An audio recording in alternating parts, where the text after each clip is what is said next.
Night camp. ये question 2024 JEE advance में पूछा गया था। इसको साथ में मिलकर हम लोग सॉल्व करने की कोशिश करते हैं। लेकिन सवाल के अंदर हो क्या है, हमको डिफरेंट कॉम्प्लेक्सेस दे रखे हैं और उन कॉम्प्लेक्सेस में से हमको total number of diamagnetic species find out करनी है। मतलब कौन कौन से ऐसे मॉलिक्यूल या फिर स्पीसीज या कॉम्प्लेक्सेस हैं जो डायमैग्नेटिक स्पीसीज बेसिकली। अब डायमैग्नेटिक स्पीसीज क्या होती है? जिनके अंदर अनपेयर्ड इलेक्ट्रॉन नहीं होता है। जिनके अंदर अनपेयर्ड इलेक्ट्रॉन नहीं होता है मतलब बेसिकली हम बात करेंगे कि सारे सारे इलेक्ट्रॉन पेयर्ड हो जाने चाहिए। अब कौन-कौन सी ऐसी स्पीशीज़ है उनको हमको फाइंड आउट करना है। सबसे पहली चीज़ है, अगर हम बात कर रहे हैं MnNH3 होल 6 3+ की, देखिए क्या पॉसिबिलिटी है कि यहाँ पे डायमैग्नेटिक स्पीशीज़ बन सकती है। देखिए सबसे पहले तो ऑक्सीडेशन स्टेट की अगर बात करेंगे तो यहाँ पर है Mn3+ और Mn3+ मतलब मैं ये कह सकता हूँ कि दिस इज द केस।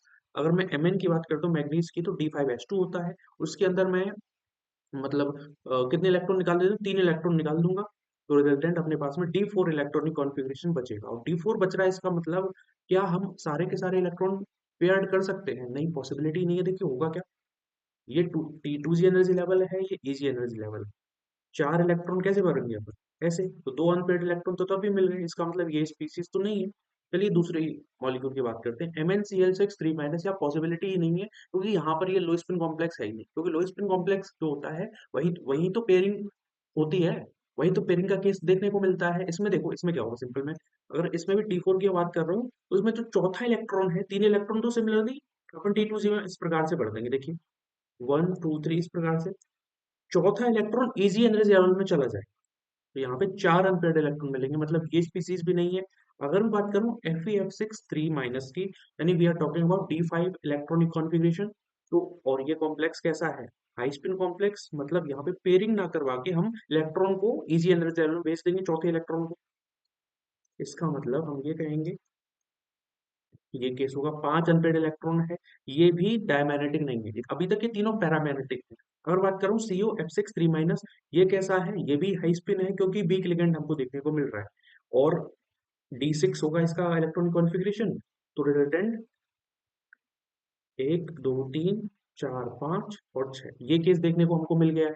यानी ये भी पैरामैग्नेटिक है, ये भी डायमैग्नेटिक नहीं है। अगर मैं बात करूं यहाँ पे FeNH3 होल 6 3+ की, मतलब we are talking about D5 electronic configuration.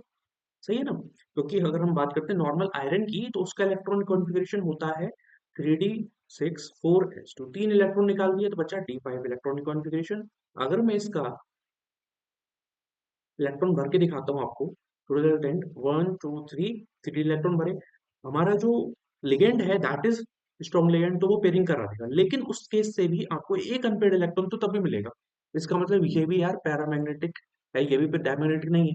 चलो लास्ट से हमारी थोड़ी बहुत उम्मीद है उसमें, चलो देखते हैं क्या होता है।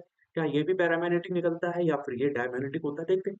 तो यहाँ पे this is D6 electronic configuration, ठीक है, क्योंकि CO3+ है। नॉर्मल केस में D7H2 होता है।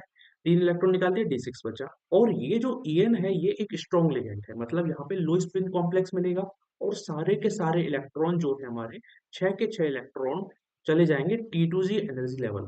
तो इसका मतलब रिजल्टेंट यू कैन से कि यहाँ पे नंबर ऑफ अनपेयर्ड इलेक्ट्रॉन बराबर 0 है। It means this particular molecule is diamagnetic, ठीक है, या फिर this particular species is diamagnetic. इसका मतलब हमारा जो आंसर होगा यहाँ पे दैट इज। ऐसे ही और वीडियोस के लिए प्लीज चैनल को सब्सक्राइब करिए और कैसा लगा आपको वीडियो देख के प्लीज कमेंट सेक्शन बताइए। Thank you very much.